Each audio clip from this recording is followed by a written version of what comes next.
Guys, we are back. Welcome back to the sunny side. And another outdoor episode. I know, we're so excited. Although I feel like I let you down a little because I didn't make the tea That's biscuits and right. the tea. Excuse me. I literally was thinking that a minute ago. I was like, oh no. You know what? Purposely a tea party. Yeah. Next time. Yeah, next time. Although get to next time, the next couple, we'll have a guest. I don't know how we're going to fit her in here, but we'll make it. We'll just put it right back here. Yeah, just a little stool. Just, you know what? We'll just have to work on our setup. Yeah. But guys, you are amazing at going with the flow with us. Yeah. I just did this the other day because I was looking for like clips for like reruns or whatever. If you look at our first episode though, and this, it's like we've come leaps and bounds. We have. That first one was rough. It was rough. But most podcasters that I've watched over the years, they'll always say that. Yeah. Looking back, the first several were like rough. Mm-hmm. And even though not much has changed, I don't even know. No, like we've just learned a bit about like sound. We've learned a bit about lighting.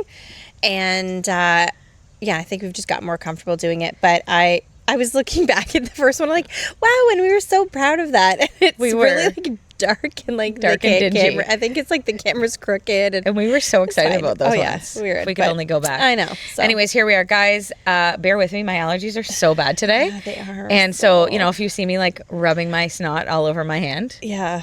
Poor Leah. Poor Leah. And I'm going to have to put my sunglasses on very soon here because I'm currently dying. I don't know how you don't die out here. Because my eyes are brown. They're dark. It's not the same as light-eyed people. Even though we are literally in the shade, guys, I'm finding myself being like, and then I don't, you know. No, it's a thing. All my friends who have like green eyes, blue eyes, they all say the same thing. They like need sunglasses or else their eyes are like burning. It's weird, eh? Yeah. But here we are. Thanks for letting us chit chat with you. Welcome. Here we are. And so we thought that we would try to go through just some of the requests we've had. So people will ask us to talk about certain things, or they'll say, can you talk more in depth about something? So one of the things that people asked a lot about was way back when, like months and months ago, you did an episode on blended families. Yep. Which was a huge hit because I think so many people, that's part of their reality right now. Sure. And I think we talked a lot about just how you guys blended and some of the challenges you had, even... I'm trying not to sneeze. Like, bless you. It's okay. Shoot, it's coming. We should do a count. There's one. We'll see how many times you sneeze with your little allergies during this episode. Snorting into the microphone. No, don't do that. Yeah. Okay. We might have to guys. Put you on mute there for a second. Sorry, guys. Like, gross. Okay, so you and Alan talked about like kind of from what it was like as couples to try to navigate the other couple relationships, and I think a lot of people resonated with that. And there was even a few people I remember who wrote in and they were like, thank you for sharing honestly about how hard it was as the like new wife coming in, because I think that's a huge reality to a lot of people. Yeah. And one thing we almost didn't have time to go into in that episode, because we tried to keep them all around the same time, was more what that looked like for the kids and how the blending happened with the kids. So... I had no idea this is what you're... Oh, See, guys, yeah, is that okay? This wasn't planned. I know. We just talked about blending, but not what we were Pam just goes for it, so, you know. All my questions I have. Bear with me. My nosy self. Okay, so this is the one thing I was thinking about. I've wanted to ask you for a long time. So I think you have an interesting perspective in blending because your kids were so little when you blended. Yeah. And then Alan's kids were so much older. Yeah. And so then did you see the difference between how it affected the little kids compared to the big kids, and even as far as how the adjustment went with older kids versus younger kids? Was it the same for all of them, or could you see that it was easier or harder depending on their age? Yeah, that's a good question. Sorry, as I sniffle myself there, guys. No, that's a great question. I think, you just kind of nailed it on the head, is that there was a distinction, I find, between the littles and the bigs, right? Yeah. So, again, for those of you that maybe are just tuning in, haven't watched any of the other episodes, I'm remarried, and my husband has 4 kids. I have 2. We blended. We all lived together full time for years and years and years. Now the oldest one is out. He doesn't live with us anymore. But there's still 5 kids in our house. I said what kids, were they're the not ages kids. like roughly when you blended? I know it might be hard with the older kids to remember, but like roughly. Yeah. So mine were 4 and 5. Okay, yeah. And his were grade I'm going to go more by but no, probably like 8, 10, 12, and 13. Okay. So you had like Maybe? 2 like preteens, and then Yeah. an 18. Yeah. So Okay. because if Zeke was 5, his daughter would have been 8. Yeah. Yeah, okay. And then 10. So yeah. 8, 10, 12, and 13, or 13 and 14, around there. So definitely a big age gap for sure, number one. And I think at times that was in our favor, and at times it wasn't. So like my kids, I think they just, not to say that they didn't struggle going into it, but they were so little. Yeah. That I think they were just going with the flow. They were just like, oh, like this is our new life, like, because we had moved too, right? So they had stopped going to their. Oh, sorry, 1 second. I just don't want that to cut. Hold. Just 1 make second. Sure. Yeah.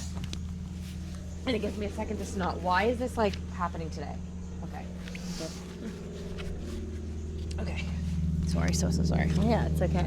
It's gonna suck for editing for you, but okay. 1, 2, 3. Yeah, so I think my kids kind of we had moved, so that was the biggest adjustment for them, I think. But there wasn't like a massive. I just think they were so young, and then looking back, I'm like, oh man, that was wild, because at one point, before we finished, like did renos, I had my 2 and Alan's daughter, like we put them all in one room together from the get-go. Oh, wow. And looking back, we probably never should have done that. Right. Like maybe for her, it was too much for her. For sure. Now, she was young enough and like it worked enough, but and we didn't have the space. Like that was literally the only option. Yeah. But looking back, yeah, I think I'm like, whoa, like that probably was a lot for like an 8-year-old girl to like be like all of a sudden sharing a room with. Right. 2 little kids. And I guess it depends on like personalities too, right? Like some kids would maybe be like, oh my goodness, so cute, like my new cute like step-siblings. Or some kids might just be like, really? Seriously? Like these 2 little munchkins in here? Yes. Do you feel like there was like one feeling of that more than the other, or did it kind of certain days like they were happy she was definitely together? more annoyed. Like she was never the kid that like was like liked a little kid. kids. Right. So that's hard then. So that would have been like really hard, Yeah. And looking back, I'm like, oh, there were some things that were wild at the time. But on the flip side, because they were so far apart, there wasn't a lot of issues blending them. Right. Like they're not fighting necessarily. Yeah, there was never like any fights or whatever. But then on the other flip side of that, it took them years and years to actually bond because like the youngest was 4, the oldest was 4. Like there's a big age gap there. Right. And the oldest 3 were boys. Right. So like boys are not typically, they're just doing their own thing. They're not like, I think I should nurture a relationship with my 2 new siblings. Right. They weren't really like thinking so like that way. I'll flip flop every time. I'm like, okay, it was easier in the blending because there wasn't a lot of fighting, but then it was way harder for us to intentionally work at like getting them to like foster relationships together. Yeah. And at times for years and years and years, it felt like my kids, his kids. I was just going to ask you that. So like, what does that look like under one roof? Does it sort of feel like you're all coexisting, but it's like you and your kids and then Alan and his kids, and there's not like a strong sense of blending? And like, what do you do? How do you overcome that? For sure. It took years and years and years and years. I think, and don't get me wrong, in those years, there were like amazing days that you're like, oh, like this is great or this is whatever. But like, yeah, I mean, blending is not for the faint of heart. I think even though we went in with, I would say like, eyes wide open, nothing can prepare you for blending. Like nothing. I don't care what anybody says. I'm like, nothing can prepare you to blend your life and blend your families and different parenting tactics. When his kids were used to one way, my kids are used to another way, then his kids be like, why does they get parented this way? My kids being like, well, why did they get like, it's a lot, right? And so did you guys kind of do that? It's like, okay, Alan, you take care of your kids as far as like disciplined parenting stuff, and then you took care of your kids, or did you like tag team it and you all did it together, or did you kind of keep it like, what does that look like? For the most part, it was Alan discipline his kids, me discipline my kids. Yeah. That's just because that's what like had been told to us through like marriage counselors, different marriage conferences, that in a blended family, like the biological parent should be the one that mainly does the discipline. Now there were times, obviously, like my husband traveled a ton for work, so that makes things funky because then I'm the only one in the house, right? So I would say I would come in more as like a disciplinary, like authoritative person in their life. But yeah, with my kids, mostly it was me because I'm there. I was there all the time. So yeah, it's confusing, and I think like going back to your question, how do you foster that? I think at the beginning we tried to do a lot of family dinners, a lot of like making sure we're all at the table. Now that lasted about, I don't know, maybe a year, maybe two, because again, the age difference in our kids. They start getting jobs. That's right. Like it wasn't far off where they started getting jobs and it wasn't home. So, you know, looking back, I think what we could have done better is making sure though that we did like something at least like once a week, like a family game night. And we did try, but we didn't do it often enough, I think. And so it often felt like we were all ships in the night. This kid's going here, this kid's coming. And that's inevitable when you have such a big age gap. And different visitation schedules. And that's the other thing. They'd go to their moms a couple times a week, but my kids were still home. And then my kids then would go to their dads on the weekends, but then we have his kids home. So it was kind of just like a mesh of 1,000 things. But yeah, looking back, like I think one piece of advice I give anybody is going through this is if you want to blend and you want to blend well, prioritize family nights. I don't care the age of your kids. Like prioritize it and say this is super important, and make sure that you're like, the other thing is we did our first like big family trip, like because we had taken a few family trips where some of them would come and some of them were working so they couldn't come or whatever, but it was just a few years ago that we did a family trip, all 8 of us. And you know, that did not come with its own, like it had its own kinks along the way for sure, because you got 8 people, you're traveling, and now they're all teens and preteens and adults, and everyone has a different idea of like expectation, what they want to do, expectation. So everything comes down to unmet expectation, right? And so I think some wanted to make like do it more like hikes, but we're like in a beach location, so we're like no, and they don't want to lay on a beach, but we're like, this is what we're here for. So you know, we had to go in with realistic expectations, but also there was a beautiful aspect of like how close it brought us all, because we were forced to be together for 8 days. Like no one's going to jobs, no one, and we loved that. And now we're trying to plan another one at Christmas. And I just think I would suggest planning something once a year. As a blended family. I mean, families in general. But specifically a blended family, because it forces you to like set aside like everything, distractions, everything, to like focus on relationships. So then we would do games nights there and like dinners and movie nights, and it just, I don't know, it just kind of brings you together. But it's complicated, especially with, I think, the age gap of our kids. But I always say the blending wasn't the issue for us. Like it was never like blending the kids. Like it was hard, but it wasn't that. It was all the other stuff. Like the adult issues. The adult issues that made it. And so then did you feel like, okay, so your kids, you come on the scene, Alan's kids are like, teen years or quickly approaching teen years. Your kids are just out of toddlerhood. So do you feel like, do you notice that do your kids have a different, and maybe, I don't know if I should say closer, I don't know what the right word is, but their relationship with Alan, because probably especially for Eden, she probably doesn't really remember life before Alan was there, whereas his kids had gotten to like 14 years with, you weren't there. So do you feel like, was it easier for Alan to be closer to your kids, 100%. Or did it just inevitably end up that way? And plus they were needy too, like his kids needed, or your kids maybe needed Alan as a parent, whereas Alan's older too, they're probably like, you know, I can chat with you, but I'm independent now. Like, how did that work?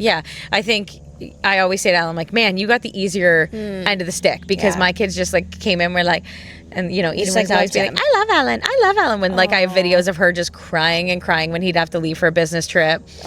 And yeah, I'm like looking back, I'm like, oh, but I think that's it because they were so young. Yeah. It was much easier for Alan than I think it was for me because I had to really to like work for their Work like for it. approval and and because teenagers even don't give that out easily in general. Yeah. Right? And because, you know, there was issues with their mom and I, Yeah. you know, it made it really complicated at the time. Yeah. And so I just felt like I was handed a stick that I could never like do anything with in a way. Yeah. Like I was handed like, you know, somebody's passing me the baton and I have it in my hand, but I can't do anything with it. I can't go to the finish line because this baton comes with so much emotion and so much baggage and so much things that it's like.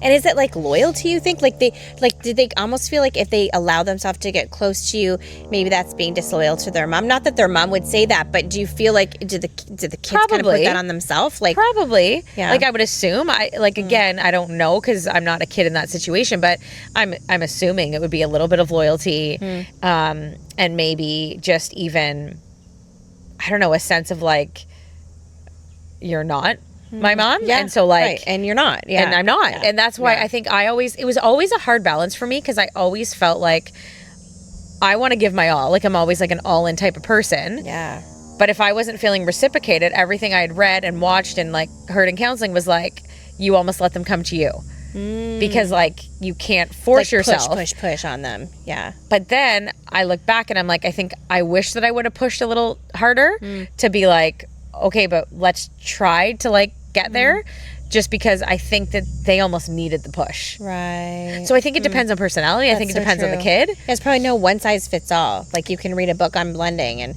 this is the way to do it. It depends on the kid, the situation, all the factors at play. Absolutely. And you got 4 kids with 4 different personalities, right?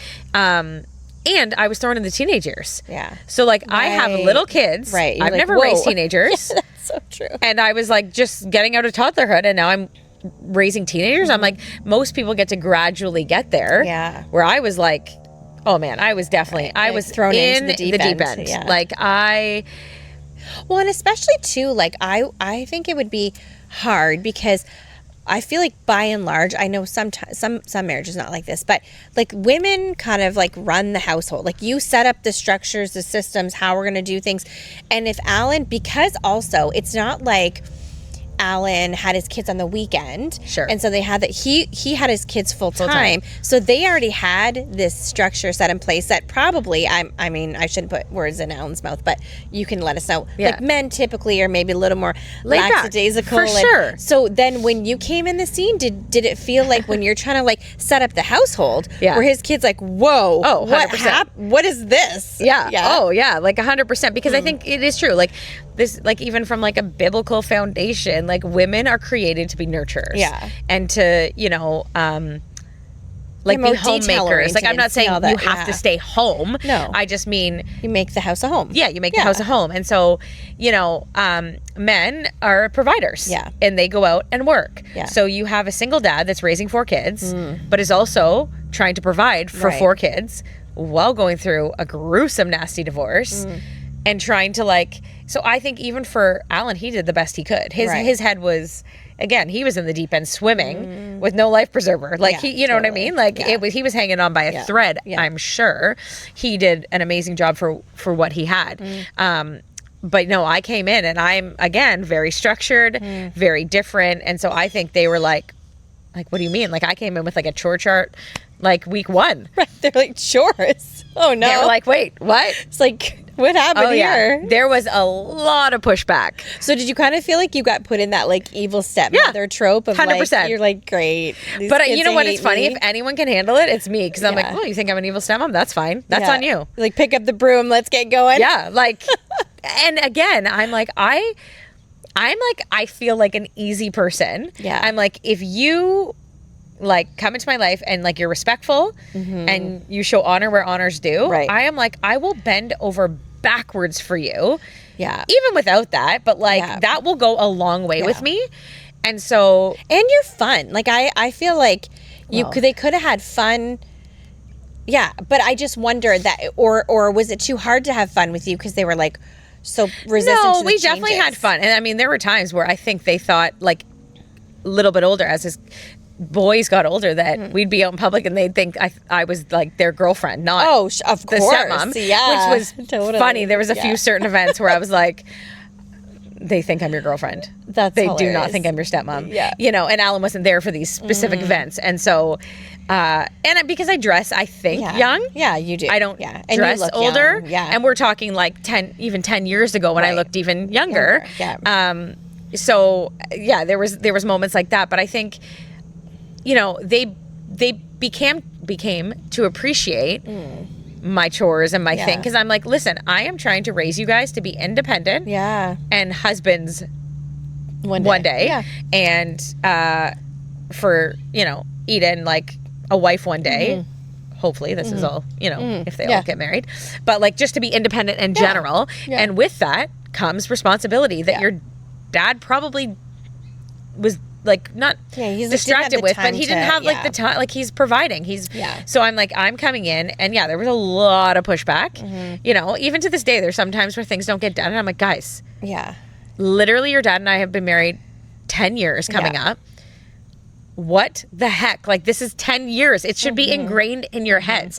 Like, again, I have a chart in the kitchen where all their names, so like all 5 of them, and they circle through, and there's still days where I have to go, why didn't you get the kitchen done? Right. Oh, I forgot to look at the calendar. I'm like, guys, and now his kids are all adults. Yeah. And I'm like, there is no excuse. You're living in this house and you're an adult, you're getting this done. Yeah.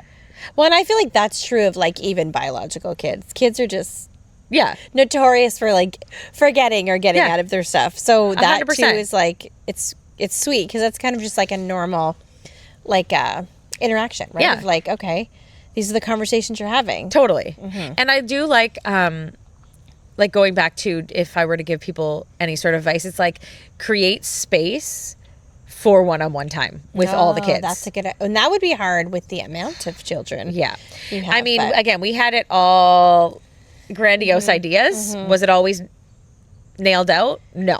Yeah. But it's like, it's not about quality. Sorry, it's not about quantity. Wow. No, it's not about quantity. It's about quality time. Yeah. Because quantity sometimes we didn't have. You got 6 kids. We don't have all the time in the world. So the time that we did have, we So tried even like to make if you're it. like driving a kid to a practice or driving them, Be or, like, intentional. Be intentional. But like, how are you? And checking in. Yeah, be intentional. And again, like it was a lot easier with his daughter for the younger years, because I Yeah. think she just like loved hanging out and loved whatever. Now that got a lot more difficult as I think the teenage years went on and stuff. But you know, even as they're becoming adults, like I actually like enjoy spending time with them. And so, which that's taken a lot of years. Yeah, that's cool. To get there, you know, like we're actually all the way this week, and they're coming home tonight actually. And it's funny, I'm gonna go pick them up from the airport, but I texted them when they were gone, and I was like, because I don't forget, Alan works from home, Right. and one of his kids works from home, and the other one has like a wonky schedule, so there's not a lot of time where I'm in the house by myself. It's been years since I'm like in the house by myself, and I crave that, right? Yeah. So that's oftentimes where I'll like retreat to my bedroom just to be like, I need my space. And so just last week, there was one day, like just as it started, and Alan was like, I'm gonna go work at the boat, and I was like, you are? Because his kids were gone. And I was like, he's like, well, don't look too excited. And I was like, no, but like I'll get the house to myself. Yeah. What did I do all day? I cleaned. Yeah. But It's not like I sat there, but it was so glorious. But then it's funny, as soon as nighttime rolled around, my kids were out that night, Alan was out that night, and the house was like, no, like, and again, we're a house of 7 to 8 people for the last 10 years. And so all I've wanted was alone time. And the first night I get it, I was like, I don't like this. Like I could hear a pin drop in my house. I was like, I don't like You've this. gotten used to it. 100%. And then as the days, and this is all I've wanted. All I've wanted was space. And then literally like by day 3, I literally texted them. I was like, just letting you guys all know you can live with us forever. I've decided when I'm the one that's like, they're adults, like move along. And now I'm like I miss you. It's just like you get used to like a busy household. Yeah. And all of a sudden I found myself being like, everything I wished for, I don't want. Yeah. It was the wildest thing. And Alan was like, well, maybe this is a good thing for you. And so it just makes me be like, no, like get home, like, and just being intentional about time. Because the older kids get, for any, blended or not, you don't know how much more time you have where like they're wanting to spend a lot of time with you. Or even they're able. Like, what if they get a job like, far away in a different province or something, right? Like, yeah, you just don't really know. Yeah. That countdown is on. Absolutely. So for any situation, just family in general, it's like be intentional with your time. And it's hard. Like I say that and we still struggle to be intentional. Yeah. Because life is life. Yeah. And I keep hearing you say over and over and over, like, it takes time. So if there's people that are like at the beginning of this process and they're like, good luck to you. This is awful. We all hate each other. I can't see the light at the end of the tunnel. What you're saying is, hang in there. There is light. Like, it does get better. It totally gets better. And probably it's like one of those things you can't rush it. No. You can't rush like bonding and creating those memories and creating safety between each other and trust. Like, you just have to keep pushing through. Is that what you're saying? Yes. And I look back and I have certain memories with each of the kids that are like burned in my brain where like it was like beautiful moments, like hard moments where people are crying and we're crying and like reconciliation after a fight or something. And it's like, it's having the hard conversations too. So like hang in there, but also have the hard conversations. Yeah. And again, I'm not sitting here saying we all have it together. They would probably watch us and be like, we definitely don't have it all together, because we don't. Yeah. But we work every day at trying to, make it work. And now you're all adults and living out of the same space, and everyone can annoy everyone at some point in the day, just like a regular family. Yeah. That's what we do need to remember is even regular families, kids fight. Yeah. Yeah. Kids don't. They get annoyed with each other. They don't get along. Yeah, they don't get along. It doesn't matter if you're on a trip or at home. You put different personalities into a house together. Yeah.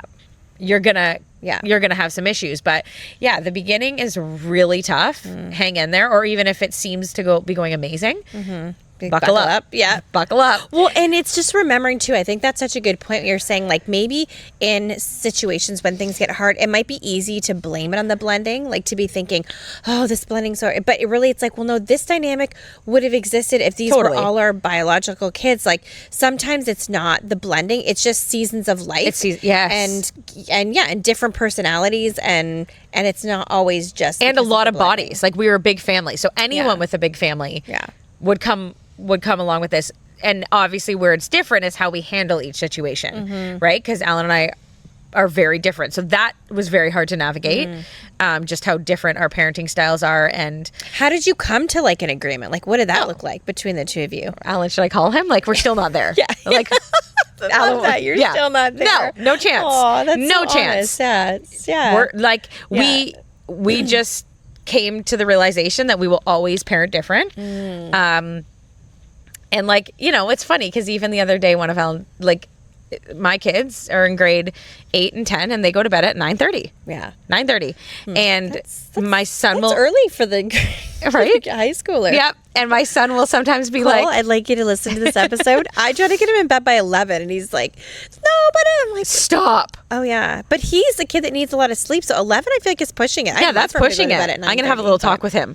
Yeah, you especially because he's so physically active. Well, that's the thing. Right? He needs more sleep. But, I mean, sleep-wise, technically at their age, they should be getting 9 to 10 hours still. Totally. Yeah. So, Zeke will say to me, okay, hold on. So he's in bed at 9:30. Is he allowed to like read or be on his phone or something? Or it's like lights out? No. Head on the pillow. Yeah. 9:30, you're... Lights out. 9:30, you're out, man. So like, so 9 o'clock rolls around and we're like, okay, you can go read now and wind down. Sure. But it's funny because sometimes he'll push back and be like, oh, my other friends or whatever. So then, or just my other siblings. Yeah, like Alan's kids. Well, he's like, well, Alan's kids never had to go to bed. I was like, I don't care, because I also saw the friggin' meltdown on the other side of that. Kids. So thankfully, Alan raised his kids, and I could watch, and learn, and be like, oh, I'm never doing that, right? Or like, oh, that's a great idea. Yeah.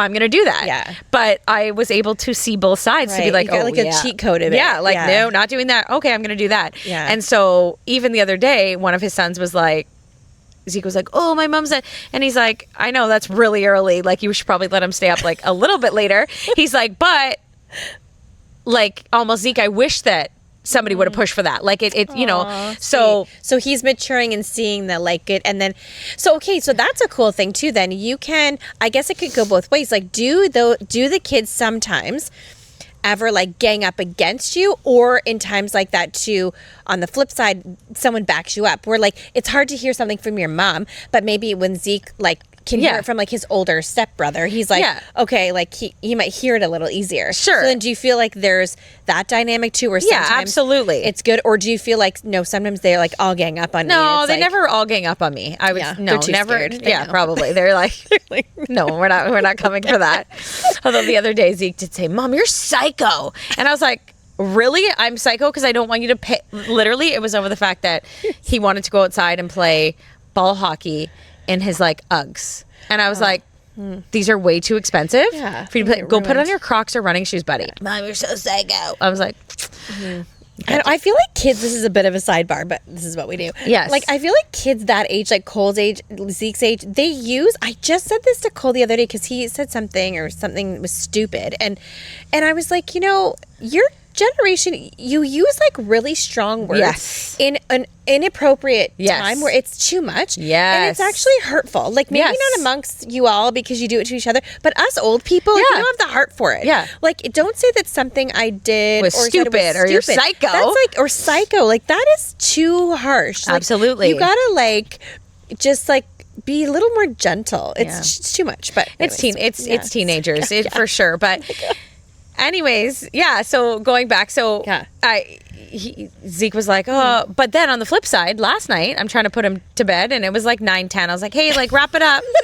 Well, hey, hang on. He was already in bed because he was. Get your blankie. It's night time, Zeke. You got high school tomorrow. Your stepkids are looking at you like, thank God they weren't home. She is psycho. Yeah, exactly. They're like, what the heck? Listen, though, Zeke has always been the kid that needs to sleep. Eden can stay up later. Yeah. He needs to sleep, and he's out the door by 7:45. So I'm receiving. I'm listening, and I'm not judging. We listen and we don't judge. Okay, I'm what happened to we listen and we don't judge. Okay, I'm there. I can see you judging me.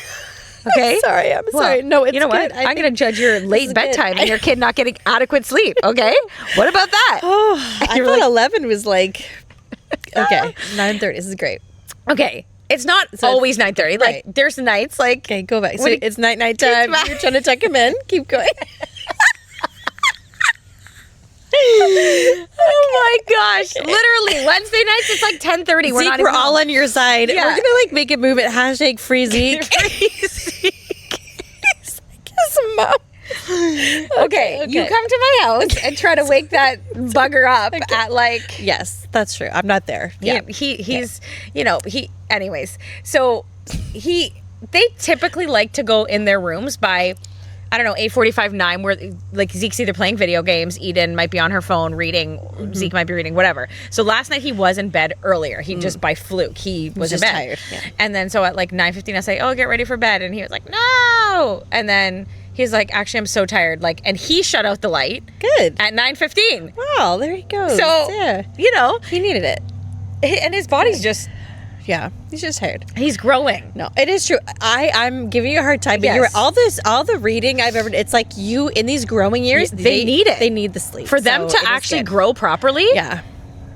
They need it. Yeah. And I'm like, Zeke is growing like a weed, so clearly I'm doing something right because he's taller than I am. Yeah. And it is. It's probably all that sleep. Yeah. Yeah. So he's just, I fight. Guys, put your kids to bed earlier. And by that time, like, I'm tired. Like, I want to wind down. Yeah, totally. And so when will he get to add some time? Like, when can he bump up to like 10? Like what, grade 11, grade 12? I mean, listen, when he moves out, he's turning 15, and so he's getting a job. Yeah. Like, he's going to look for a job. So this is all. Yeah. When he's in the interview, when they're like, my bedtime's 9:30, so I can't work past 9. My mommy's going to get me for Betty Buys. The more we talk about this, the more ridiculous it sounds. I feel like 10. I'm sorry, buddy. 10 seems like a little more like mature. Crushing to me. It's just crushing to my soul. Okay, listen. Give him 30 I will minutes? say I have quite a few friends that have kids even a year older than my kids. So like one's in grade 10. Yeah. One's in grade, Zeke's in grade 10. One's in grade 11, one's in grade 12. And their kids, same thing, 9:30 or 10 if they're not working. Really? Leah? Yeah. Guys. Who? I believe you. Guys, okay, in the comment section, I want you, of this video, when we release this, I would like for you to True. tell me what time, what age your kids are, and what time they go to bed. Yes. Yep. I'm also curious about that. Yeah. Maybe I'm getting swindled. Yeah, you're definitely getting swindled. Okay. Actually, when we're done filming this, we're going to come to Instagram and we're going to ask questions because I can't wait a week. Yeah. I can't wait a few weeks. Okay. We're doing it. I'm curious to know too. You're just cray cray. I just thought 9:30 Well, for a it's high going to schooler. come back that I'm crazy. I think it might. I think it might. That's my prediction. But okay, I love it. I didn't know we were gonna go here, but now I'm so curious. Yeah, here we are. We're gonna go. Yeah. Anyways, back to it, guys. I don't even know where we were. That was like, yeah. I was feel like Alan's kids are probably like, phew. Yeah. Good thing she wasn't here before. Good thing. Yeah. No, because I'm telling you, his kids would go to bed at like 1 a.m. So we you could would drag put your them out kids of to bed. bed like early. Yeah. And then you just be like with Alan and his kids, like whatever you choose to do. It wasn't Totally. Okay. Huh. I would be like, Yeah. You're being ridiculous. Right. Like they need to go to sleep. They need to go to sleep here. Yeah. Like sometimes his daughter was like 9 years old and doing projects till like 11 or 12 at night. Oh, wow. And I'd be like, this is insane. Yeah. Like, That's crazy. so maybe I'm more strict because I saw like the opposite. Right. But I'm like, Yeah. I just want you to get all the adequate sleep. Yeah. And it is true because I even let Eden go to bed at 9:30 and she's 2 school years younger. Right. So maybe it's time that I... Yeah.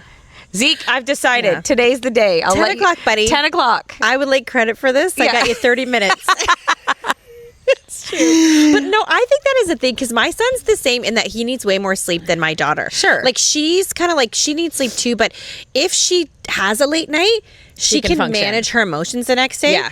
My son, I mean, he's getting better. He's getting older, but chronically, even as he was little, Yeah. like Meltdown central the next even day. if people were like, let him skip a nap or let him stay up late, I'd be like, no, Yep. because you don't have to deal with him. Yeah. You don't have to deal. Like he couldn't manage his emotions. Yeah. He would just cry. It was like always that thing where he's crying over everything, and then I'd be like, I think you're just tired. I'd be like, I'm not tired. Oh, yeah. And they're crying like, okay. And now they just do it, except they're teenagers. Right, so they're and like mean. bulldoze you over. Yeah, so I'm they're like, just, like, I'm not putting up sassy. with that. You know what's funny? We have a mutual person that we know, Wendy. And I remember being at my not bridal shower, my baby shower. You guys, there was a Yeah. bunch of wives that were all there. And we ran around and we put, you guys put advice in a book Yeah. that I could take home Yeah. because Zeke was my first. And I'll never forget, she wrote in there, live and die by your routine. sleep. Yes. Okay. She did the same thing for me, and I did the same. Live Wendy, and die by I did routine. it. Yeah. And that was routine for like everything. But like specifically, Yeah, she was for always sleep. like naps, bedtime. And I think Yeah. it just like ingrained into my head that I'm like, Yeah. maybe we should call her up and say, should. we're in the middle of an episode right now. Come on. What did you mean by live and when does that stop? Because Right. Leah's son is not letting me still- go. Maybe when he goes to college. Yeah. Well. Yeah. Yeah. He'll be going. Maybe then we'll be 10 o'clock. It's like 10 o'clock. He's not going to be able to do it. His friends are. Yeah, and so how do you deal with that? Because then that's what I hear from my son. It's like, oh, my friends go to bed at da-da-da-da time. Does Zeke ever say stuff like that? Or he just knows better, there's no point? 100%. And do you know what my answer to that is? I am not all your other friends' mother. Right. They don't have to deal Right. with you the next day. I do not. When my kids throw that at me, like, oh, my friend's Yeah. parents, I'm like, okay, well, Yeah. your friend's parents, I am not their mother. Yeah. I do not care what Yeah. they do. That's true. There's other kids that their parents let them go to parties and drink at a young age. Like we just have certain things. I know that bedtime and parties are two very different things, No, it's true. but I'm not other people's parents. Zeke can't go to a party. He's not awake. Yeah. The piece of sleep at party hasn't started. He's not even awake. It's true. It's good. I think you're doing it. Parties just get excited. No, listen, Yeah. on weekends I'm better. Yeah. It's a little bit later. Yeah. Is it? A little bit. 10. No, I think that's good. I respect it. I respect the bedtime. I will stand by. I think it should be 10. Okay. Because he's in high school. Okay. But I think it's good. I think it's good to, because I'm the same with but 11 is but I'm like. So maybe on youth Yeah. nights I don't need It's to be like 11. so stressed out. Yeah. Like, get him home and get him showered and get him to bed. Yeah. Yeah. You know. Unless you see it affecting him. Like, you're the mom. It's you know true. if it affects him. It's but true. I do need to let it go. Listen, Yeah. I am one. I will take advice and I will Yeah. say, you know what? You're Yeah. right. I Yeah. maybe should look at this differently. I'm Yeah. always one to be like, okay, Yeah. I'll let you know how it goes. And Yeah. in 3 weeks, if he's Yeah. like a little gremlin, I'm Yeah. coming for you. Yep. You'd be like, don't do it. It's good. It's true. But I diverse. But yeah, I think, going back, just like being blended, I think Alan and I shared this before in a previous episode, just the fact that like the first several years were very hard. We had a lot of different things coming at us. We had a lot of hardballs thrown between exes and threats of different custody stuff and a lot of different things.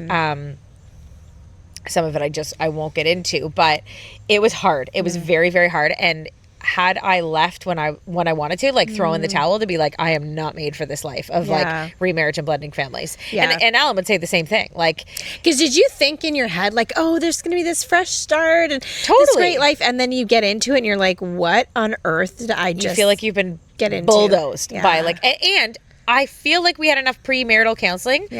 For blending families that like we weren't like you think oblivious. You went in with like, your eyes wide open. But it's kind of like when people say, you know, if you go to like on like a missions trip or you go to like a third world country, it's like you can know poverty exists, you can know, but people can only explain it so much. When you're in it, you're just like, whoa, it hits you deeper. Was it kind of like that where you're like, you thought you went in with like eyes wide open, like I know this is going to be a challenge, but 100%, and then you get and then you're like, this is I just was hit by a freight train, you know. And so I think both of us had said like, had we left in the beginning, we wouldn't have gone to this spot and realized like how beautiful it can be. And again, that comes with its own, like, it's not like we have like this perfect marriage that's on like a pedestal, like we struggle like every day, you know, is a new thing. It's just like you have to work at it every single day. Marriage you have to work at. Blending families you have to work at. Regular families and regular marriage you have to work at.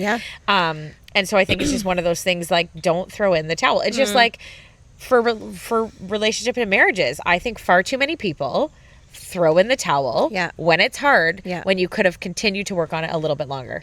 Totally. Sorry, I think that too. If there's no like, hold on. Sorry, okay. You're gonna have to edit out this part of my snot all over my shirt. You're doing good. Okay, good. 1, 2, 3. I think that it's interesting because I don't know. I forget what I was actually going to say. Never mind. I don't even know what we were just talking about. Sorry, I was just snotting all over. We were saying that regular marriages you have to work out throwing in the towel. Okay, now I was going to say 1, 2, 3. I think that's such a good point because I think that barring like abuse and maybe infidelity or those kind of things, like if you're unsafe, that's a different situation. But if it's just really hard and you're just one day like, oh my goodness, I think I hate this person that I'm married to, those like you can't, I just really do believe you can work past that. I do. I think like we are both pro marriage in that way, that just like don't give up, because even like you're saying, if you had given up at the beginning of blending, which you probably wanted to because you're like, I'd rather be alone than do this. Totally. But then now all these beautiful things that you've experienced and the way that the healing has come, but it just took time and there was no way to like fast forward through it. Even though you want to. I'm about to see. Frick. Oh no, the wind blew some. Oh my gosh. You can't, you can fast forward all you want, but it literally just takes time. Just like any relationship. And I think even for those marriages that are struggling, where it's like, no, don't give up, because I'm telling you, it's hard. You think your first marriage is hard, your second one is way harder. Because there's so much different things, so much different baggage. And also it's just like, I'm like, don't go from like married to like, I'm divorcing you, I can't do this. I'm like, I'd rather see you guys separate. Totally. Both go to counseling. Work on yourselves. Don't just be like, okay, from marriage to divorce. There are some in-betweens that can actually help marriages. Like, I'm a firm believer in that.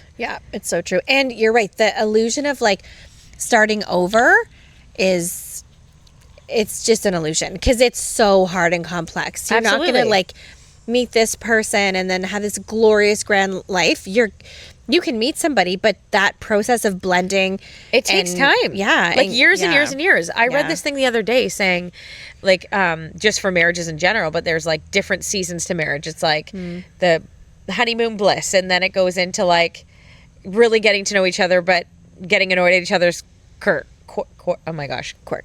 Thank you. Then it goes into like, I can't stand this person, because you're realizing everything. But if you can push past that part that usually comes between, they say like year 6 to 8, get past that and then you get to like the really getting to know each other season where like you can work with those flaws. Yeah. And then you get into like true relationship. Right. And then feel, you like, work safe together. and then you work into building a legacy as like you're older. Wow. And it was like a beautiful way of putting it.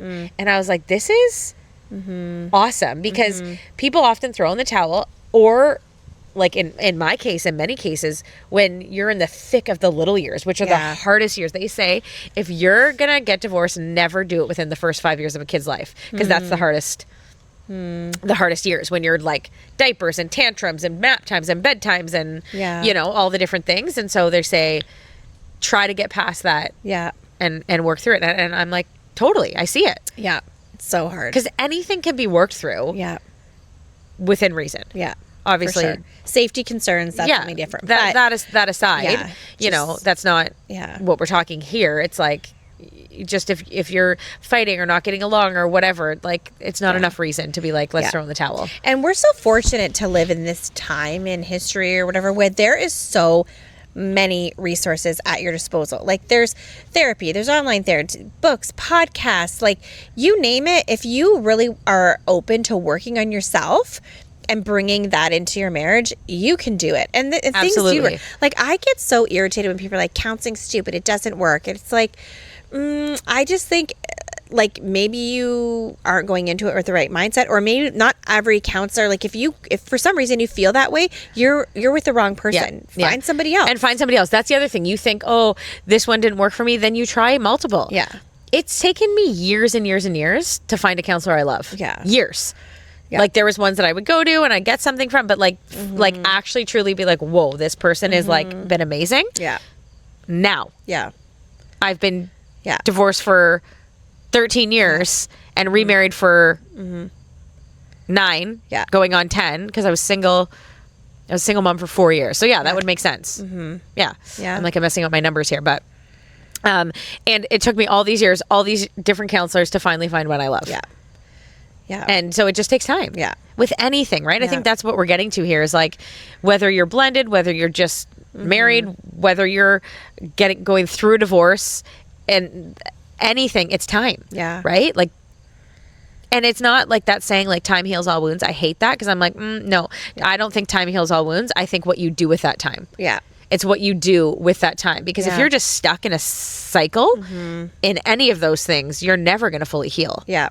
So time doesn't heal it. It's what you do with that time. It's so true. That heals it. And blending is not easy. It's probably the hardest thing I've ever done. But there's so much beauty in it. Yeah. You just have to get there, right? Like you have to get there. And now it's like, oh, I always wanted a big family, right? I always wanted a big family. Did I want it this way? No. Right. I would have never wished this. Because you probably would have had more than 2 kids if things were different. Oh, right? 100%. I wanted 3 to 4, right? Like 3 for sure. Yeah.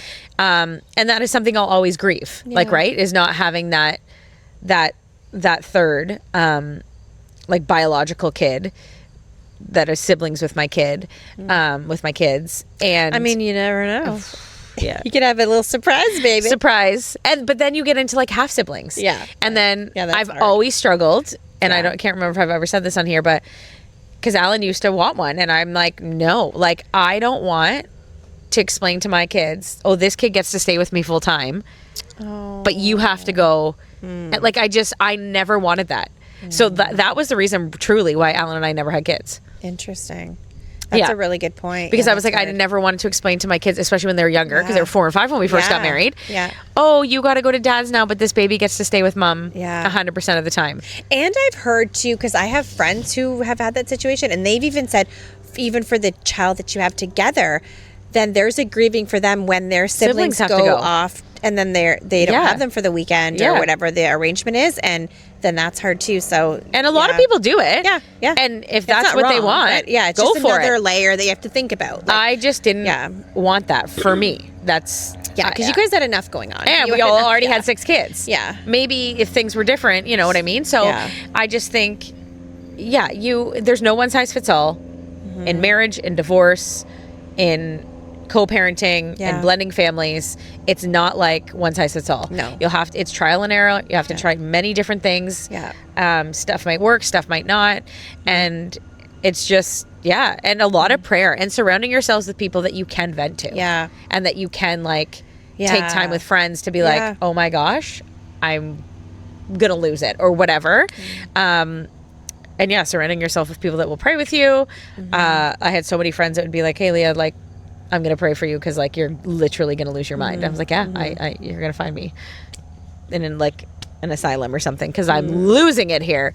And then do you feel like in that way, like, did you have to then say, like, I think maybe you did it, like, even I'm thinking with your walking, like, did you have to say, okay, I need something for me that, like, builds me up and, like, gives me a bit of rejuvenation if I'm going to make it through this complicated situation? Like, like, I hate when people are like, me time, because that seems... But Selfish truly, bit, but it's like you have to take care of yourself so that you can be present in this situation. Yeah, I would say, okay, so we got married in 2016. Yeah. I started like my crazy workout journey in 2020 because it was right as COVID, like the summer of COVID. So 4 years, we would have been married 4 years, and that changed everything. Right.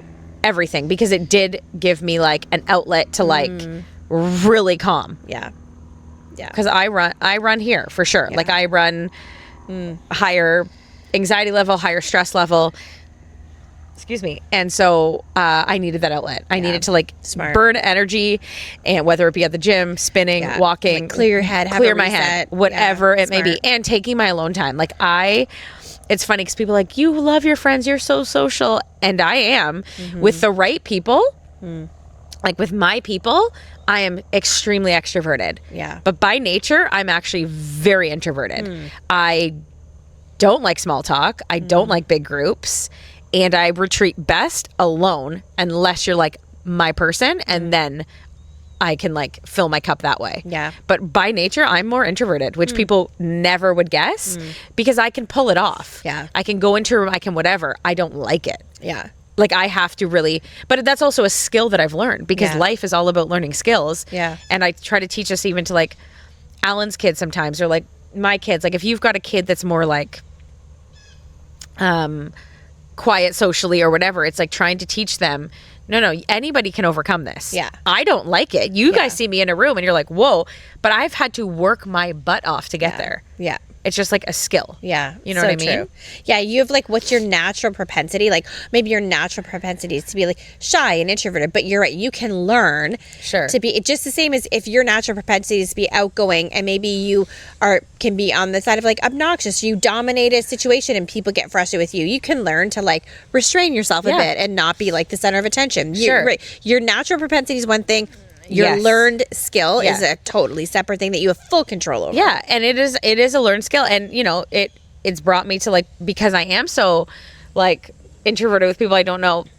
Many people at different church events. Our last church, I think I've shared this before, I can't remember, but they would always be intimidated to talk to me because they were like, this girl's like a bee, like, but I'm like, really, like I'm so nice, I just love all people. But I can see how I could present that way when I'm in a situation where I do not feel safe. Yeah, and you're or like totally comfortable. Yeah. Right? Where like not safe, but like safe. You know what I mean? And so I will retreat and often like put up some sort of a wall. So I've really had to work at that. Yeah. I can be like that too. Like I'm more quiet until I get to know people, and then I kind of let loose. Yeah. It's true. It's very true. Yeah. But I feel like our personalities, no one would guess that of us. No, like people that know you or have known you for a long time are kind of like, wait, what? You feel uncomfortable in a crowd? And and sometimes, and same thing, I've a lot of times, especially I think working in a church or like any sort of community-based thing is so good for that because you have to meet new people all the time. So you have to learn to be like,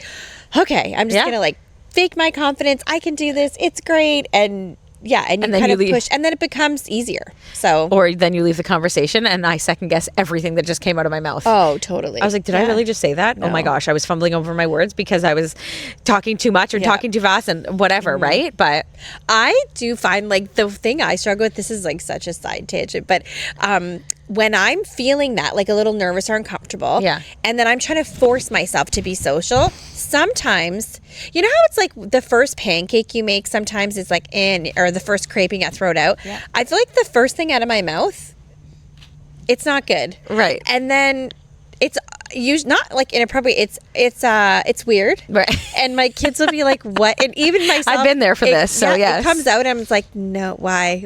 And then it's like once I warm up, I can even out and be more normal. But I have the worst habit.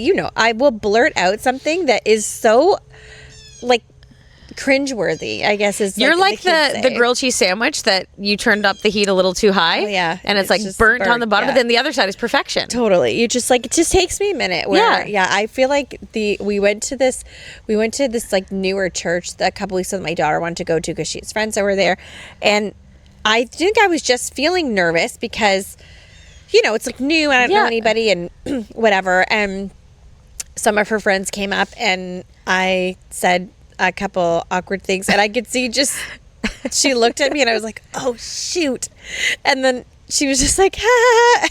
She was like in the car, she was like, just why Mom, why would you say that? It's like, I don't know, I'm so sorry. Now my kids, and then they put more stress on me because now we're going somewhere. Just the other day I went somewhere with my son, he's like, just be normal, okay? Like, just be normal, don't say anything weird. I was like, and then I say like nothing. We get in the car, they're like, you're so quiet, why didn't you say anything? I'm like, oh my god, you're like, you guys, is it one or the other? It made me so stressed out because I know that I blurt out things that are awkward sometimes at the beginning if I'm comfortable. I'm aware, but it just happens. So then I try to like not say anything because I didn't want to say something stupid. But now you're like, you were antisocial. You're like, I can't win. So I'm like, I think we just need to accept and spread the word that the first thing I say might be very weird and cringeworthy, but then I like warm up. So especially if we start a dating show. Oh. See, this is why I couldn't. I couldn't. You could. I feel like it's like I couldn't do a dating show because that's the wrong environment for me because the pressure I wouldn't be. Okay, so we won't do a self. dating show. We will. We're gonna figure this out. How about we do like a dog show where like I will just go around. That's what I want to do. No, meet new dogs, adopt some, foster them. I'll give you this. I'm gonna find a bunch of men that love dogs so much that like are looking for a partner in life. Anyways, I'm just saying there could be a dog owner out there that wants to meet another dog owner. I'm still rooting for Pam finds love. I don't know. I just feel like I don't know. I see all these relationships that I'm just sort of like, I know. No, thank you. You can be a bit tainted. I know. I think I'm good by myself. In a couple years when your kids are moved out of the house, you're going to be like, story. But we're going to come over and Pam's going to have like 5 cats, 9 dogs and be like, I'm fine. Yes. I'm fine. That's how people become like crazy cat ladies. Like, you do not. Crazy dog ladies. You are too beautiful to become a crazy cat lady. I don't know. Right? I don't know. I just love my little doggy. He's so you do. cute. You do. And he just Parker is just the cutest little thing. But we need real love in real life. Like crazy and inappropriate. Maybe that's why I just understand him. Yeah, you do. When he first meets people, he's also embarrassing. Yeah, so there you go. It's just like me. He just comes on and jumps on you and just starts aggressively, just like. But he's not aggressive. He's happy. He's just too energetic. Yeah. Doing it, guys. That was a wild tangent. We went all over the place, but I feel like it was a good episode. Yeah, and I feel like that's such good advice and something people can relate to realize like you're not alone. No. This is super hard. So if you feel like it's hard, it's not like I can't do it. It just is hard. It is hard. It is really hard. And right? any relationship, especially going through teenage years, it can be hard. It can be difficult. Yeah. Toddler years, tantrums, lack of sleep, all those things. Yeah. And so it's just like you can do hard things and just pushing through whatever the season you're in might be and to really push through it. Don't give up. Don't turn in the towel because the grass is only greener where you water it. Right. That's a good one. I like that one. Green. I know. Green. That's a great way to end. It's the sunny side of sunny side. Water your grass. Water where you're at, whether it be friendship, relationship, marriage, a job. Yeah. Yeah. You got to put in the time and you got to put in the hard work. And then you see the fruits of your results. labor. It's true. Well, this has been fun. That's good. Don't forget to subscribe if you can. Tell people to subscribe. We would love that, especially on YouTube. Yes. And hashtag Free Zeke. We're going to get you that 10 o'clock bedtime, Zeke. That's right. We're coming for you. So thanks, guys. Have a great sunny week. Bye. Bye.